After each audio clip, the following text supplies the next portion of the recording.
होवाच इहैवान्तशरीरे सौम्य सपुरुषो यस्मिन्नेतां षोडशकला प्रभवन्तीति तस्मै स होवाच इहैवान्तशरीरे सौम्य सपुरुषः यस्मिन्नेता षोडशकला प्रभवन्ति इति तस्मै स होवाच इह एव अंतःशरीरे हृदय पुंडरीक आकाश मध्ये हे सौम्य सपुरुषः न देशांतरे विज्ञेयः यस्मिन् एता उच्यमानाः षोडशकलाः प्राणाद्याः प्रभवन्ति उत्पद्यन्ते इति षोडशकलाभिः उपाधिभूताभिः सकल इव निष्कलः पुरुषः लक्ष्यते अविद्यया इति। सो प्रश्न यहां पर सुकेशा का है और उसको जो प्रश्न आया वो इसलिए आया क्योंकि हिरण्यनाभ से उसने हिरण्यनाभ ने प्रश्न पूछा था कि ये षोडश कला पुरुष कौन है, किसको कहते हैं षोडश कला पुरुष, कहाँ रहता है, इसके बारे में मुझको ज्ञान दीजिए। सुकेशा ने बिल्कुल ईमानदारी से उत्तर दिया, कहा मैं जानता नहीं, मैं जानता होता तो तुमको बोलता, लेकिन मैं स्वयं इसके बारे में अनभिज्ञ हूं, अज्ञानी हूं। तो प्रश्न सुकेशा के भीतर डाल दिया गया हिरण्यनाभ के द्वारा। अब सुकेशा उस प्रश्न को लेकर यहां पर प्रस्तुत हुए हैं पिप्पलाद महर्षि के सामने। कहते हैं वो प्रश्न मुझको शल्य की तरह चुभ रहा है, कांटे की तरह, मुझको उसका समाधान चाहिए। प्रश्न से भी व्यक्ति को पीड़ा होती रहती है, मानसिक पीड़ा, क्या उत्तर है, क्या उत्तर है।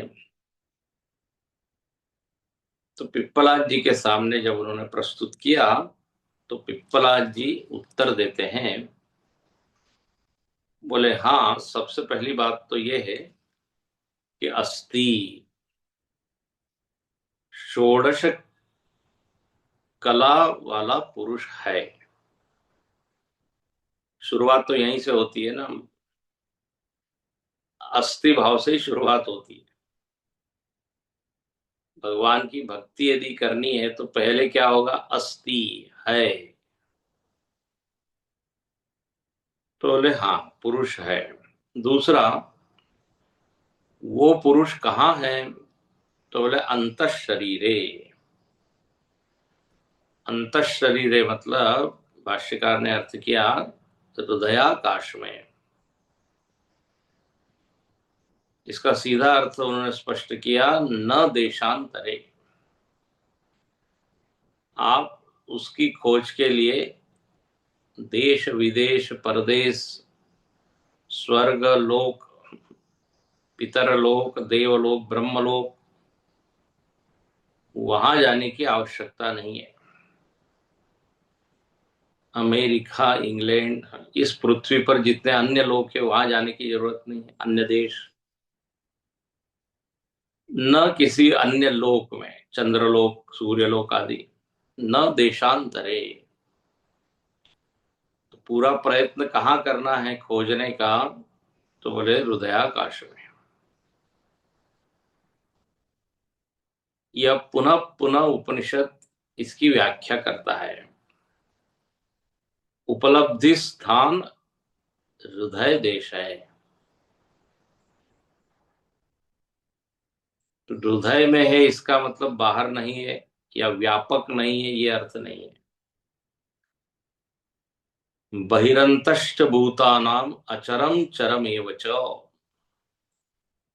सूक्ष्मत्वादद विज्ञेयम दूरस्थम चांतिके च तत्।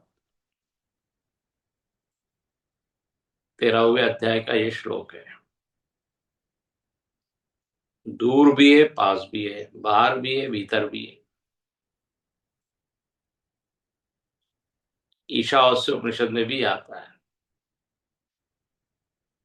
तो जो अनेजदेकम मनसो जवीय, उसमें आगे आता है तद दूरे तदवंतिके। तो प्रयत्न पहले कहाँ करें, तो बोले हृदय देश। तो हृदयाकाशे, तो ये दूसरी बात होगी कहाँ रहता है। और तीसरा पॉइंट कि 16 कलाएं इस पुरुष से निकलती है, प्रभवंती उत्पद्यन्ते। ये षोडश कलाएं क्या है, तो तीसरी पंक्ति में भाष्यकार लिखते हैं षोडश कला भी उपाधि भी। तीसरी पंक्ति का पहला शब्द देखिए, 16 कलाएं ये उपाधियां हैं। तो ये उपाधियां कलाएं उत्पन्न होती है। अब यहां पर याद रखिए, कला का अर्थ एक तो कला कौशल नहीं है। किसी कार्य करने में कोई व्यक्ति कुशल होता है तो बोले इनके पास कला है। बोलने की कला, आकर्षित करने की कला, गाने की कला, बजाने की कला। तो जो कलाकार होता है उनके पास जो कला होती है उसकी बात यहां नहीं की जा रही। तो पहला पॉइंट समझना चाहिए। कला का अर्थ जैसे हमने संकेत किया था पीछे, विभाग, अवयव। भाष्यकार उसको यहां स्पष्ट करते हैं उपाधि। अब रामायण भागवत में जब भगवान का वर्णन आता है तो आता है कि 12 कला वाले राम जी है, भगवान कृष्ण 16 कला वाले हैं। उस तरह की चर्चा यहां नहीं है। उसका पूरा संदर्भ ही अलग है। वो कला का अर्थ है उनका ऐश्वर्य, उनकी शक्ति, उनका ज्ञान, उनके गुण। और वहां पे उसको बड़ा गौरव से बोला जाता है ये 16 कला वाले हैं, ये 12 कला वाले हैं। तो वहां तो कला वाला होना बड़ा अच्छा है। कहते पत्थर में एक कला होती है, कीट पतंग में 2 कला होती है, पशु में, पक्षी में 3 कला, पशु में 4 कला, फिर मनुष्य में 5, 6, 7 ऐसी कला होती है। तो वहां कलाकार तो बिल्कुल अलग है। सामर्थ्य है, ज्ञान है, गुण है। जैसे बल्ब में होता है ना, कोई 0 वाट का बल्ब होता है, कोई 40 वाट का होता है, कोई 100 वाट का होता है, तो कोई 1000 वाट का होता है। जितनी ज्यादा वाट उतना ज्यादा प्रकाश, जितनी ज्यादा कलाएं बोले उतना वो भगवान के समान, है ना, ऐसा माना जाता है। तो वो बिल्कुल अलग प्रसंग है। बचपन से हम लोग ये कलाओं के बारे में सुनते आए हैं, 16 कला वाले भगवान हैं। अब किसी ने कहा राम जी को 12 कला वाले क्यों कह रहे हैं आप? बोले उनमें 4 कलाएं नहीं है। अब देखो ये विनोद की बात है, इसको आप सीरियसली मत लीजिए। ये सही नहीं है जो हम आगे बताने जा रहे हैं।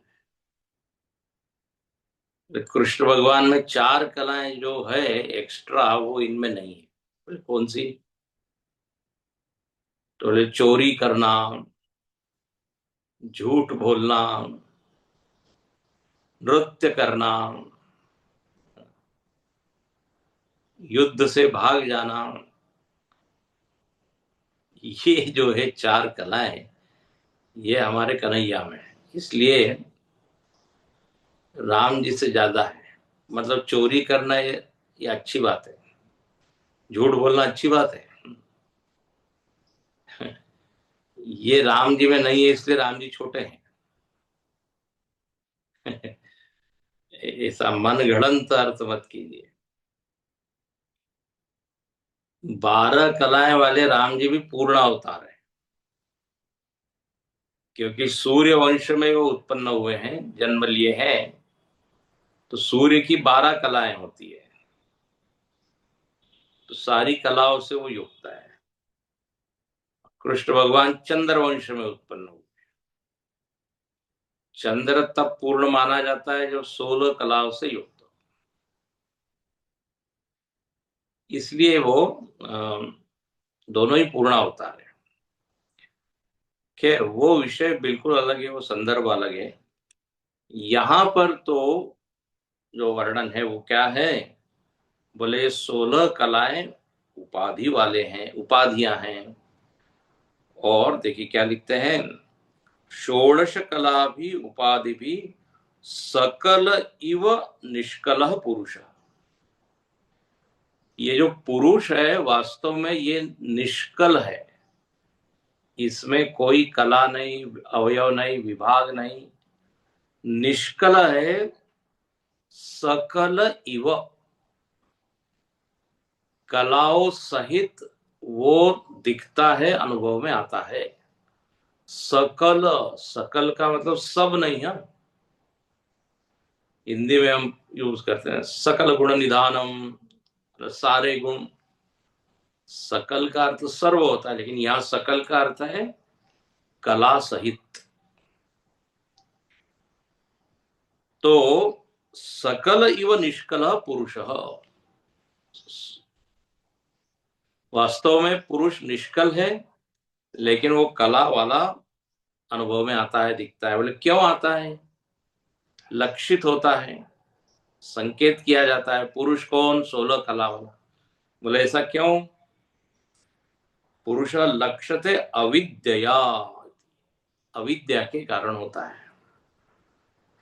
तो पुरुष को वास्तव में तो निष्कल रूप में जानना चाहिए, लेकिन अविद्या के चलते जो चीज उसमें नहीं है उसको हम देखने लगते हैं, आरोपित करने लगते हैं। रस्सी में रस्सी को देखना ज्ञान है, लेकिन रज्जू में सर्प आप देख रहे हैं तो अविद्या। क्यों देख रहे हैं, बोले अज्ञान के चलते। रेगिस्तान में पानी देख रहे हैं और खुश हो रहे हैं, पानी मिल गया, पानी मिल गया। दूसरा व्यक्ति कहेगा अरे महामूढ़ाधिराज, वहां पानी नहीं है। बोले दिख तो रहा है, अविद्या लक्ष्यते,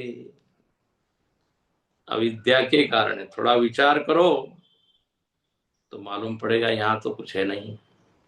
ऐसे ही यहाँ लिखते हैं अविद्या इति तद उपाधि कला अध्यारोप अपनयनेन। बोले ये निष्कल पुरुष का हमको ज्ञान होता है जब अध्यारोप का अपवाद हो जाता है। कलाओं का अपवाद, कलाओं का निषेध, कलाओं को समझना कि ये यहाँ पर है ही नहीं, उनका कोई वास्तव में अस्तित्व है नहीं, ऐसा जानना ही क्या है, अपनयन करना है, हटाना है। बोले ये हटाएंगे कैसे हम, कोई अस्त्र शस्त्र से हटाएं? बोले नहीं, विद्या, विद्या के द्वारा अपनयन हो जाता है।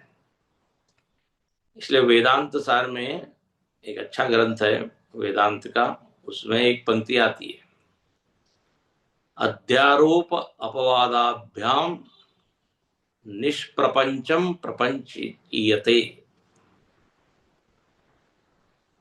अध्यारोप पड़ा हुआ है, अध्यारोप हम लोगों ने कर दिया है। अब साधना क्या करनी है, अपवाद करना है, और अपवाद से यह ज्ञान होना, ज्ञान प्राप्त करना है कि यहाँ पर एक अद्वितीय आत्मा है। अब लेकिन अभी क्या स्थिति हुई है, इतनी चीजें उसके ऊपर आरोपित की हुई है कि अद्वितीय आत्मा ढक सा गया, विस्मृत सा हो गया,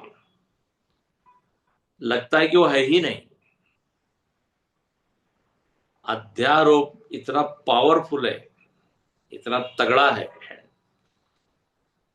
कि उसने सत्य को आवृत्त कर दिया। जैसे कोई सर्प को देख रहा है और अज्ञान उसमें है, तो उसको कभी नहीं लगेगा कि ये रस्सी है। वो तो जब कोई आके उसको ज्ञान देगा तब मालूम पड़ेगा, नहीं तो डरते ही रहेगा वो। तो यहां लिखते हैं विद्या स पुरुष केवल दर्शयितव्य। बोले दर्शयितव्य मतलब दिखाना है, देखना चाहिए। क्या? केवल पुरुष है, अकेला है, अद्वितीय है, यही सत्य है, यही देखना चाहिए। जब आप कहते हैं आत्मा वारे द्रष्टव्य, आत्मा को देखना चाहिए, मतलब क्या? मतलब अध्यारोप को हटा के उसका आप अपवाद करें। कैसे करें? विचारेण, विद्या। भ्रांति जो होती है वो ध्यान रखना बुद्धि में होती है, और उसकी निवृत्ति भी बुद्धि में ही होती है। और निवृत्ति का उपाय ज्ञान ही है। जो रज्जू पर सर्प दिख रहा है, वो सर्प रज्जू पर कभी था ही नहीं। वो कहाँ बैठा हुआ था? बुद्धि में। तो बाहर आप डंडे से कितना भी उसको हटाने का प्रयत्न करें, वो नहीं हटेगा, क्योंकि वो वहां है ही नहीं।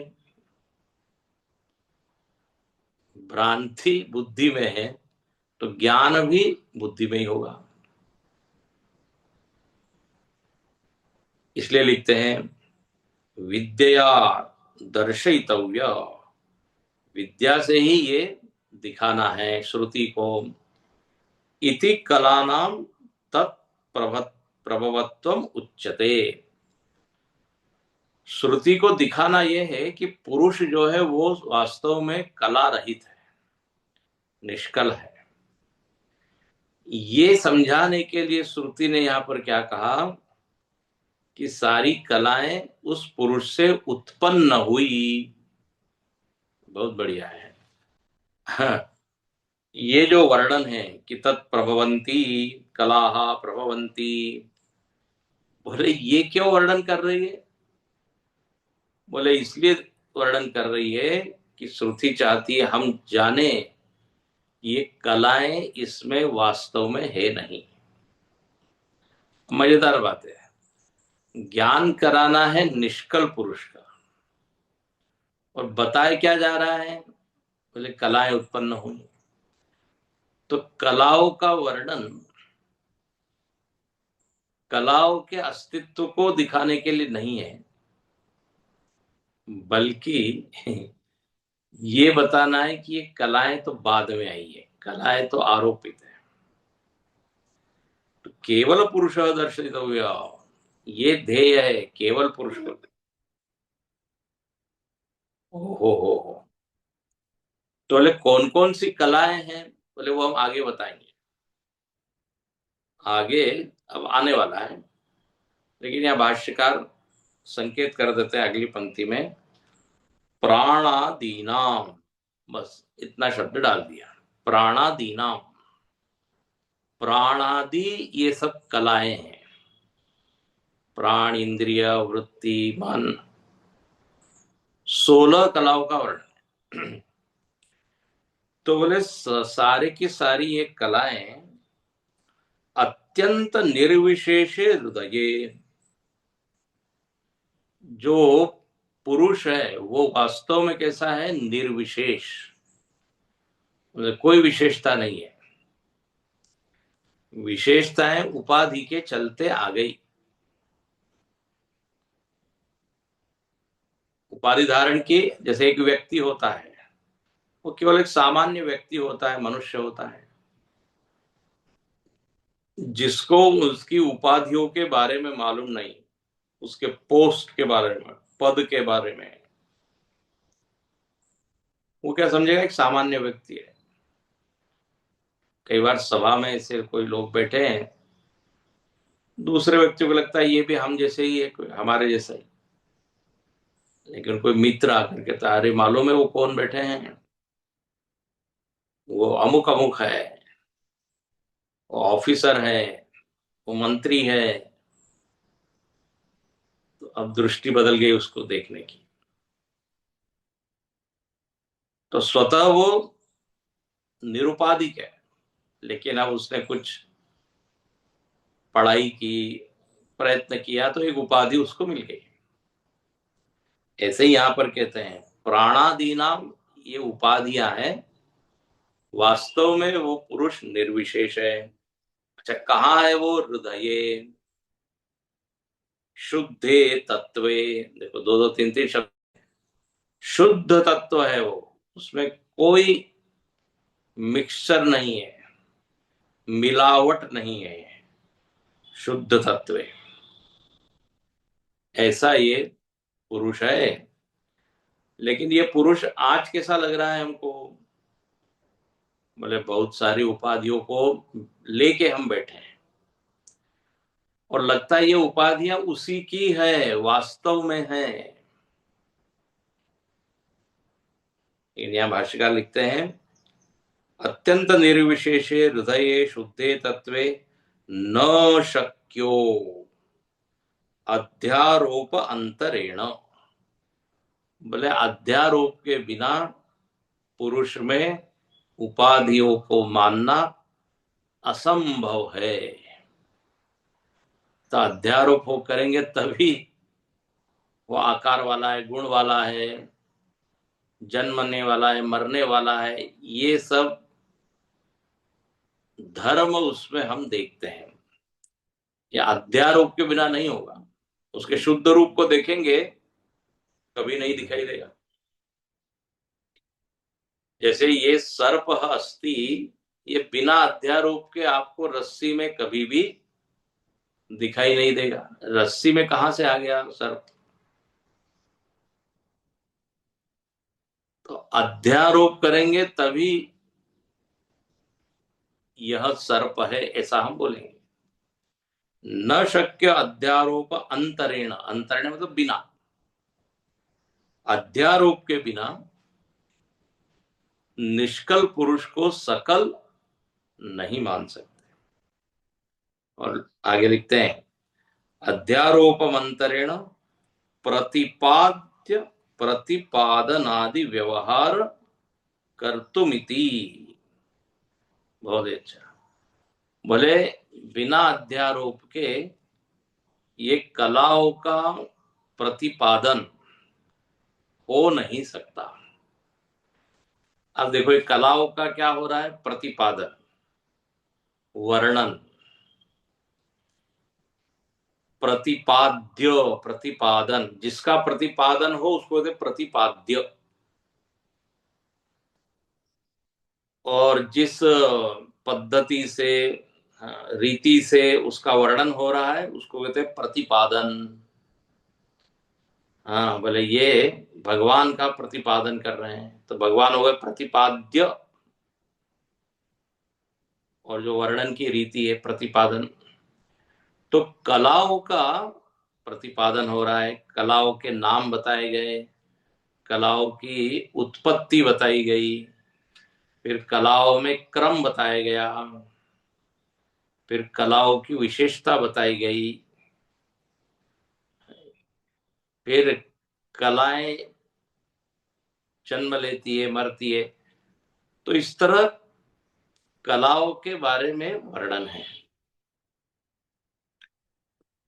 अब ये कलाओं का वर्णन बिना अध्यारोप के हो नहीं सकता। हाँ, अब सर्प का वर्णन कौन करेगा जिसको सर्प दिख रहा है? सर्प का रंग काला है, देखो वो कितना लंबा है, उसकी पूंछ दिख रही है। ये प्रतिपाद्य प्रतिपादन होगा कब? अध्यारोपेण। अध्यारोपम अंतरेण न शक्य। तो अब जगत का वर्णन, शरीर का वर्णन, ये सब हो रहा है क्योंकि हमने आज अध्यारोप किया हुआ है, और आज हमारे लिए अध्यारोप ही सच है। ये अनादि काल से ये कैसा है? नैसर्गिक है, नैसर्गिक, स्वाभाविक।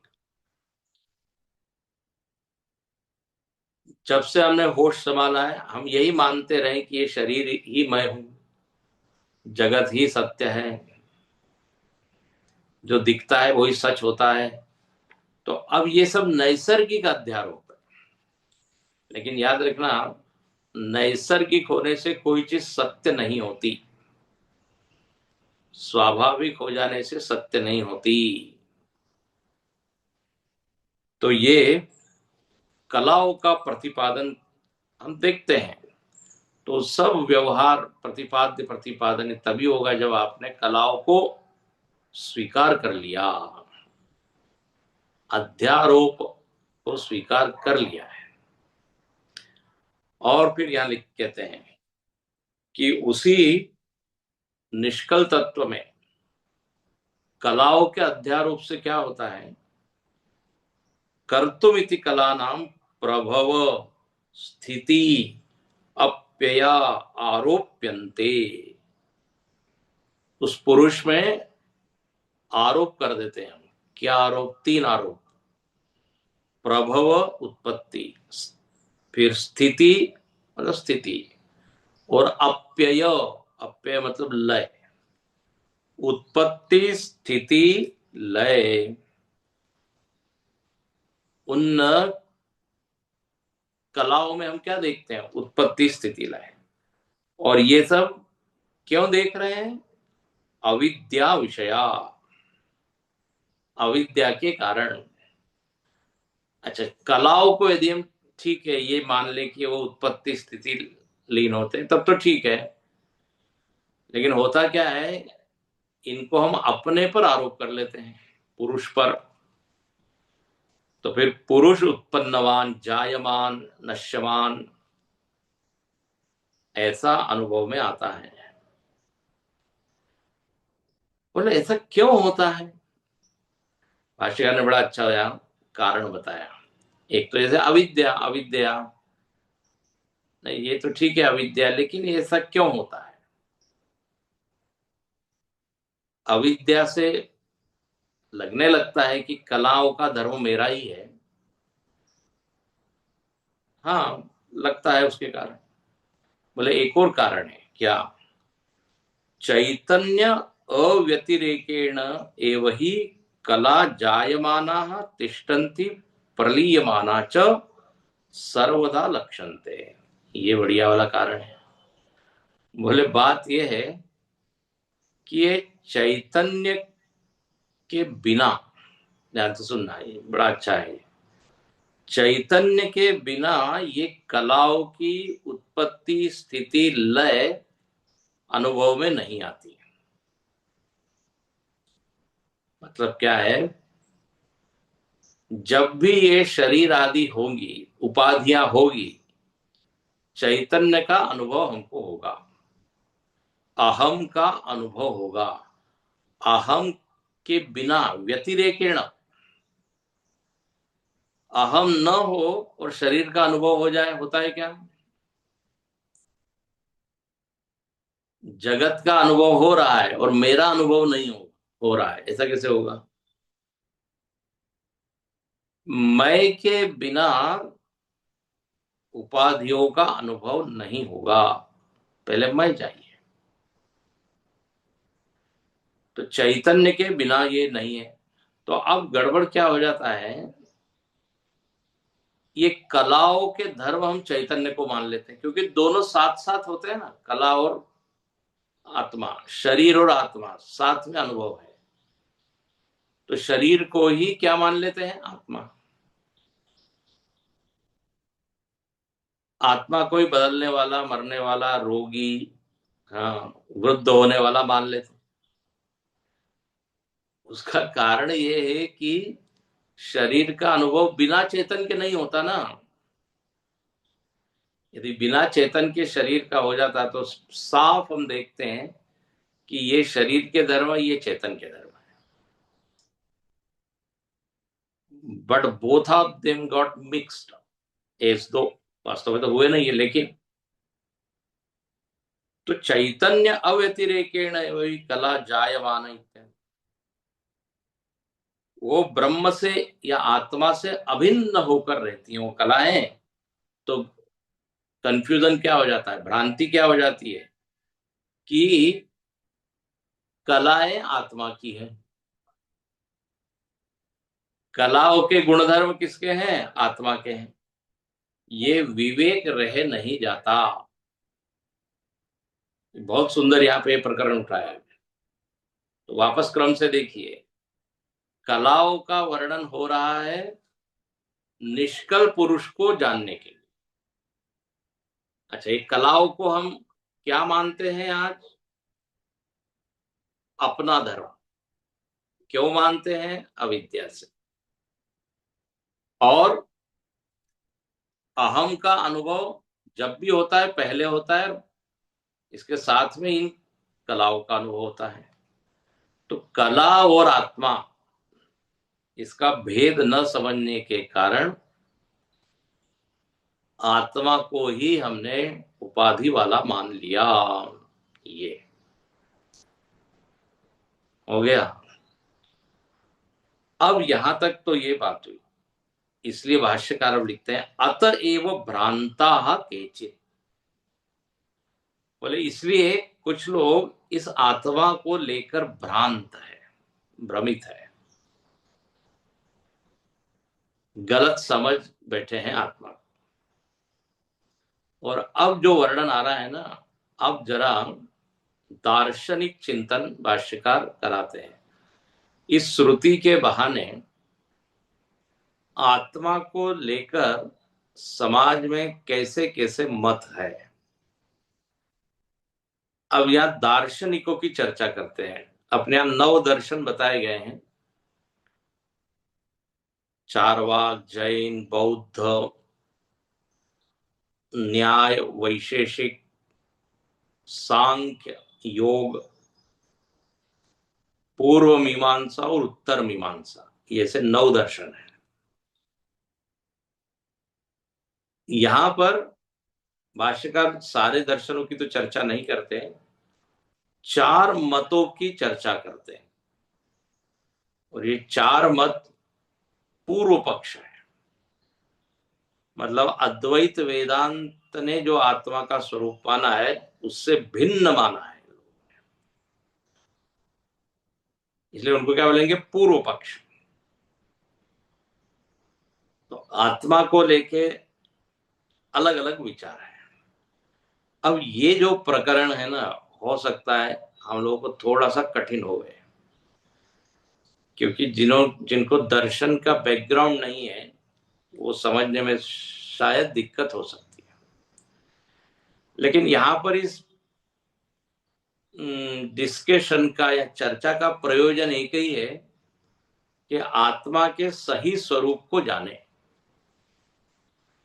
पूर्व पक्ष उठाकर भाष्यकार आत्मा के बारे में भ्रमित नहीं करना चाहते हमको, बल्कि जो भ्रम है उनको निवृत्त करना चाहते हैं। कि देखो समाज में आत्मा को किस तरह से लोगों ने गलत ढंग से समझा है। तो अब यहाँ पे 4 मत है मुख्य रूप से, उन 4 मतों को यहाँ पे लिया है। अब इसको सुन के या पढ़ के आप कंफ्यूज मत होइए। ये दर्शनों में मजेदार बात यह होती है कि जिस दर्शन को पहले भी हम बता चुके हैं, जिस दर्शन को पढ़ते हैं लगता है सही तो बोल रहे हैं, उसकी बारीकियों को न समझ पाके जो वो कह रहे हैं लगता है हाँ इनका मत सही है, इनका मत सही है। भाष्यकार कहते हैं नहीं, आप थोड़े से गहराई से विचार कीजिए, गंभीरता से। अब देखिए ना, बात ये हो गई कि आजकल इतने गंभीर विचार कोई करता ही नहीं है। विचार इतना ऊपर ऊपर का होता है, गंभीर विचार करने जाए तो नींद आ जाती है या समझ में कुछ आता नहीं है। इसलिए यहाँ पर जो चर्चा है उसके लिए थोड़ी परिपक्वता चाहिए। तो कैसे कैसे भ्रांत है लोग, तो बताते हैं। चार मत लिए हैं, कौन कौन से मैं बता देता हूं। बौद्धों में एक है क्षणिक विज्ञानवाद, उस मत को यहां लिया है, और भाष्यकार कहते हैं वो मत सही नहीं है। क्षणिक विज्ञानवाद। दूसरा है शून्यवाद, वो भी बुद्धिज्म में माना है, शून्यवाद। तीसरा न्याय और वैशेषिक ने जो आत्मा के बारे में समझा है, बोले उसमें भी थोड़ा सा अद्वैत वेदांत के अनुसार वो तो सही नहीं है। तो न्याय का जो मत है वो यहां उठाया है। और चौथा चारवाक। चारवाक लोगों का आत्मा के बारे में क्या मानना है, बोले वो जो मानना है वो भी गलत है। तो क्या माना है इन चारों लोगों ने, तो यहाँ उन चार अ, मतों को रखते हैं। कहते हैं देखिए, भ्रांता केचित अतएव भ्रांता केचित। कुछ लोग इस आत्मा को लेकर भ्रमित है। अच्छा, क्या है, तो पहला क्षणिक विज्ञानवाद। उन लोगों ने क्या माना है तत्व को लेकर, सत्य को लेकर, उसको रखते हैं। बोले केचित अग्नि संयोगात घृतमिव घटादि आकारेण चैतन्यमेव प्रतिक्षणम जायते नश्यति इति। ये हो गया पहला। चैतन्य के बारे में क्षणिक वादियों का कहना है कि चैतन्य हर क्षण उत्पन्न होता है और नष्ट होता है। हाँ, प्रतिक्षणम जायते नश्यति इति। अच्छा, और ये चैतन्य है क्या, तो बोले ये विज्ञान रूप है। ध्यान से सुनना, इसलिए उनका नाम पड़ा है क्षणिक विज्ञानवाद। विज्ञान रूप है चैतन्य। विज्ञान शब्द का यहां पर अर्थ होता है वृत्ति रूप। वृत्ति रूप है चैतन्य, उसको बोलते हैं वो विज्ञान। हम लोगों ने जो विज्ञान शब्द का अर्थ पढ़ा है वो यहाँ बिल्कुल नहीं है।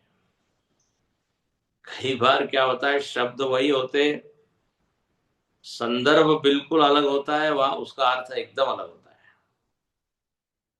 तो विज्ञान मतलब साइंस भी नहीं, विज्ञान मतलब अनुभव भी नहीं। नहीं तो लोग बोलते हैं ज्ञान मतलब बौद्धिक ज्ञान, और विज्ञान मतलब अनुभव युक्त ज्ञान। वो अर्थ यहाँ नहीं है। बोले आत्मा कैसा है, वृत्ति रूप है, ये समझिए। अच्छा, विज्ञान रूप है। और यह उदाहरण देते हैं, केचित अग्नि संयोगा घृतम इव। पहले उदाहरण देखिए। बोले जैसे अग्नि के संयोग से एक लो उत्पन्न होती है ना, ज्योत, एक फ्लेम। घृत और अग्नि, घृत के संयोग से वो जो बाती है, हाँ, उसमें क्या एक उत्पन्न हो जाती है चीज, लो, ज्योत। और वो ज्योत कैसी है, हर क्षण नश्यमान है, जायते नश्यमान, जायते नश्यमान। घी जल रहा है, बात जल रही है, वो बत्ती, और हर क्षण वास्तव में वो ज्योत बदल रही है। लेकिन हमको क्या लगता है, कांस्टेंट है, नित्य है। बोले ऐसे ही आत्मा विज्ञान रूप है, वृत्ति रूप है, सतत वृत्ति बदल रही है। लेकिन हमको नहीं लग रहा कि मैं बदल रहा हूं, हमको लग रहा है अहम अहम अहम। जैसे लो, ज्योत, दीप शिखा, इसको क्या बोलते हैं, दीप शिखा, ये उनका उदाहरण है। और एक उदाहरण नदी का है। नदी सतत बदल रही है, पानी का प्रवाह, लेकिन हमको क्या लगता है ये वही नदी है। उसी गंगा जी में हम स्नान कर रहे हैं जिसको भगवान ने केवट के सहारे पार किया, जिसको भगीरथ ने लाया। अब वो पानी तो कब का बह गया, लेकिन एक क्या अनुभूति है, वही है वही है। ऐसे ही विज्ञान आत्मा के रूप में दिख रहा है, हर क्षण विज्ञान बदल रहा है। अब वो उस विज्ञान में दो प्रकार के विज्ञान बोलते हैं, आलय विज्ञान और प्रवृत्ति विज्ञान। आलय विज्ञान ही प्रवृत्ति विज्ञान के रूप में बदल रहा है। जितने ये विषय हमको दिख रहे हैं, शरीर, मन, बुद्धि, ये सब के सब विज्ञान है, भूत नहीं है। ध्यान से सुनना, ये कोई ठोस भूत नहीं है, ये विज्ञान ही शरीर आदि के रूप में दिख रहा है। और ये जो हिमालय है और पर्वत है और जंगल है, ये सब भी क्या है, विज्ञान रूप है। तो बाहर जो जगत दिख रहा है वो भी विज्ञान रूप, अपने साथ में जो जगत है, शरीर, मन इत्यादि, वो भी विज्ञान रूप। यहां लिखते हैं, इसलिए घृतमिव घटादि आकारेण चैतन्यमेव प्रतिक्षणम जायते। घट पट आदि जितने ये वस्तुएं दिख रही है, वो विज्ञान ने ही आकार लिया है। कोई भूत नाम की कोई चीज नहीं है पंचभूत। अब बोले ये आप कैसे कह रहे हैं, कोई उदाहरण दीजिए। तो उदाहरण दिया उन्होंने स्वप्न का, बड़ा इंटरेस्टिंग है। स्वप्न में आप देखते हैं पूरा जगत आपको दिखता है, पर्वत, नदी, रास्ते, बिल्डिंग, पशु पक्षी, व्यक्ति, सब हम देख रहे हैं। लेकिन वो सब के सब क्या है, विज्ञान रूप है कि नहीं, भूत रूप है कि विज्ञान रूप है। वृत्ति ही, जो घट की वृत्ति, वृक्ष की वृत्ति का जो संस्कार बैठा हुआ है, वही वहां पे आपको दिख रहा है। तो बोले जिस स्वप्न में वृत्ति रूप जगत एक वास्तव में एक सॉलिड जगत के रूप में दिखता है, ऐसे ही ये यहां पर भी ये चैतन्य ही वृत्ति रूप है, और चैतन्य ने ही ये आकार ले लिया, किसका, घटपट आदि का, शरीर मन आदि का। और चूंकि ये विज्ञान हर क्षण नाशवान है, तो हम भी नाशवान हैं, ध्यान रखना। इसलिए कहते हैं क्षणिक विज्ञान। नहीं बोले लेकिन हमको लगता तो है कि हम नित्य है। हाँ बोले, लगता जरूर है, क्योंकि वही वस्तु मर रही है, फिर वही वस्तु उत्पन्न हो रही है। जैसे हमको क्यों लग रहा है कि दीप शिखा सेम है, हर क्षण उत्पन्न हो रही मर रही, ऐसा क्यों नहीं लग रहा है, क्योंकि उत्पन्न और मरने वाली चीज वही वही है, घी और बात, घी और बत्ती। तो उसमें एक ऐसा भास हो रहा है कि नित्यता है, वास्तव में नित्य है नहीं, नित्यता का भास हो रहा है। ऐसे ही हम नित्य नहीं है, हम क्षणिक विज्ञान है। अब देखिए ना ये कैसा उनका विचार है। सारे विषय इसी विज्ञान ने लिए हैं, विज्ञान ही विषयाकार बन गया। तो विज्ञान मानो कि हो गया विषयी, और ये विषयी ने ही विषय ले लिए, विषय का रूप ले लिया, विषय विषयी, विज्ञान ही बना हुआ है सब कुछ। तो ये हुआ पहला मत।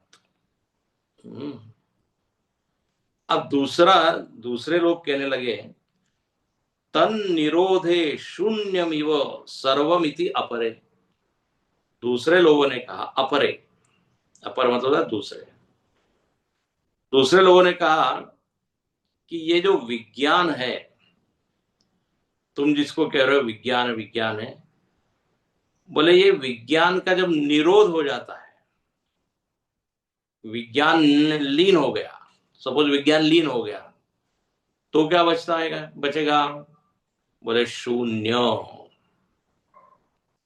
ध्यान से सुनना, तन निरोधे शून्यमिव, विज्ञान की शांति हो गई, विज्ञान विलीन हो गया, तो क्या बचा? कुछ नहीं बचा।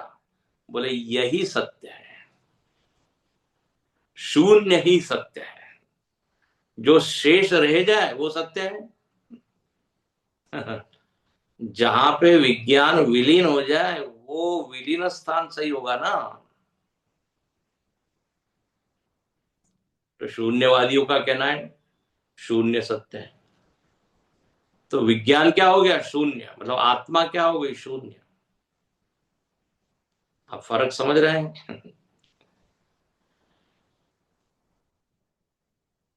दो, अच्छा, इंटरेस्टिंग बात है, दोनों बुद्धिज्म के ही है, शून्यवाद और विज्ञानवाद। अच्छा, अब तीसरे आइए। अब तीसरे जो है वो न्याय का मत है। नैयायिक लोग क्या बोलते हैं इस चैतन्य के बारे में, आत्मा के बारे में?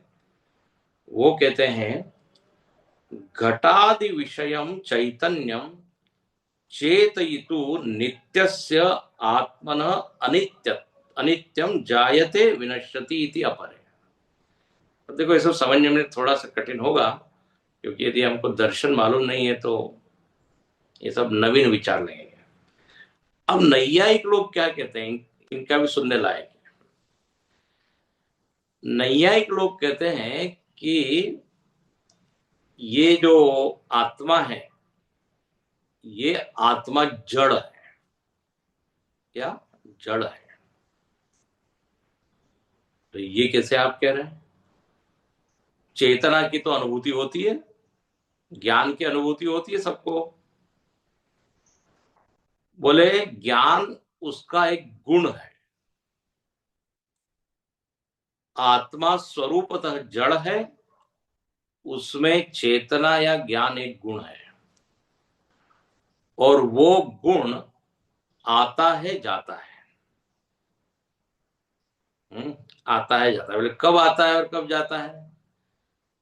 तो बोले घटादि विषयम, जब कोई सामने विषय आ जाता है, घटपटादि, तो आत्मा में चेतना उत्पन्न होती है, और फिर उस चेतना से उस घट को हम जानते हैं। घटादि विषय नहीं है तो आत्मा अपने स्वरूप में, जड़ रूप में। विषय सामने है तो उसमें चेतना नाम का जो गुण है उत्पन्न होता है। उन्होंने अनेक गुण माने हैं आत्मा में। आत्मा स्वरूपतः चेतन नहीं है, स्वरूपतः चित स्वरूप नहीं है, चेतना आने जाने वाली है। फर्क समझ रहे हैं? अद्वैत वेदांत ने क्या किया? आत्मा ही चेतन है, चेतना आती जाती थोड़ी है उसमें। लेकिन इनका क्या मत है? चेतना अनित्य है, आती है जाती है, आत्मा नित्य है, लेकिन उसमें गुण आता जाता है। जब विषय सामने आता है तो वो ज्ञानवान भान। अब उदाहरण दीजिए। तो बोले जैसे नींद में, उनका उदाहरण क्या है? नींद। नींद में हमको अपना कुछ ज्ञान होता है क्या? कोई ज्ञान नहीं, भान नहीं। तो देखो नींद में हम अपने स्वरूप में, उस समय हमको अपनी जड़ता का अनुभव होता है, and that is our true nature. और देखो उस समय वहां कोई विषय नहीं है, जगत इत्यादि कुछ नहीं है, तो आत्मा अपने जड़ रूप में विद्यमान है। जब हम जागते हैं तो विषय सम्मुख होता है, तो आत्मा की चेतना का हमको ज्ञान होने लगता है, मैं हूं मैं हूं। देखो कैसा इनका ये मत है। तो स्वरूपतः आत्मा जड़ है, चेतना उसमें अनित्य है, आते जाती। आत्मा नित्य है, गुण अनित्य है। जायते विनश्यति इति। तो आत्मा को नित्य चैतन्य नहीं मानते। नैयायिक लोगों ने 9 द्रव्यों को माना है, और वो 9 के 9 द्रव्य जड़ है, उसमें आत्मा भी एक है। तो पहले वाले कौन थे? क्षणिक विज्ञानवाद। उन्होंने क्या कहा? आत्मा क्या है? एक विज्ञान धारा है, एक वृत्ति धारा है। There is no constant thing. शून्यवादियों ने कहा ये विज्ञान धारा लीन जहां हो रही है, जब निरुद्ध हो जाएगी तो जो शून्यता का अनुभव होगा वो सत्य है। नैयायिक लोग कहते हैं आत्मा जड़ रूप है और नित्य है। आत्मा नित्य जड़ है, लेकिन उसका चेतना नित्य नहीं है। और चौथा चौथा पक्ष देख के पूर्ण करें। चैतन्यम भूत धर्म इति लौकायित लौकायति कहा। लौकायतिक मतलब चारवाक। लौकायत का अर्थ होता है लोक में जो व्याप्त है। आयतन, आयत का मतलब व्याप्त। समस्त जगत में ये दर्शन बहुत ही ज्यादा व्यापक है, व्याप्त है, इसलिए उनको कहते लौकायत, चारवाक। बोले इनका क्या कहना है? चैतन्यम भूत धर्म इति। बोले जो चेतना है ये भूत का धर्म है। भूत मतलब शरीर। शरीर का धर्म चेतना है। मतलब ये भूत मिल के अग्नि वायु इत्यादि चेतना उत्पन्न हो गई। शरीर से इतर कोई चेतन हो ऐसा नहीं। जड़ चीजें मिलके उसमें एक चेतना उत्पन्न हो गई। डार्विन का यही सिद्धांत है। एक कोशीय जीव उत्पन्न हुआ, 2 कोशीय, 3 कोशीय, विकसित वो जीव होता गया। जड़ से उत्पन्न हुआ था, पानी से। फिर धीरे धीरे धीरे उस चेतना का विकास हुआ। ये विकासवाद का वाद सिद्धांत। दर्शन की भाषा में इसको बोलेंगे जड़वाद। हाँ, भूत धर्म, भूत का ही धर्म चेतना है। इसलिए इसको कहते हैं भौतिकवादी, मटेरियलिस्टिक। मैटर ही मिलके क्या बन गया? आत्मा या चेतना। ये हृदय और ब्रेन और लीवर और ये सब मिलके एक चेतना को उत्पन्न कर देते हैं। तो ये हो गया लौकायतिका चारवा। तो ये तो हो गए 4 पूर्व पक्ष। अब श्रुति तो ऐसा नहीं कहती है। भाष्यकार स्पष्ट समझाते हैं कि देखो आप कहाँ गलती कर रहे हो, समझने में कहाँ थोड़ी सी चूक हो रही है। समाधान किया उनका, समाधान। अब हम लोगों को तो ये प्रश्न आते ही नहीं, क्योंकि हम लोगों की ऐसी समझ ही नहीं होती, इतना विचार करते नहीं। भाष्यकार को मालूम है समाज में इस तरह के चिंतक है, तो श्रुति का क्या मत है उनको समझाना चाहिए और हमको भी समझना चाहिए। ये सब हमारे अपने स्पष्ट ज्ञान के लिए सब चिंतन है, बुद्धि को परेशान करने के लिए नहीं है। वेदांत मत में अधिक निष्ठा हो जाए इसलिए ये चिंतन है।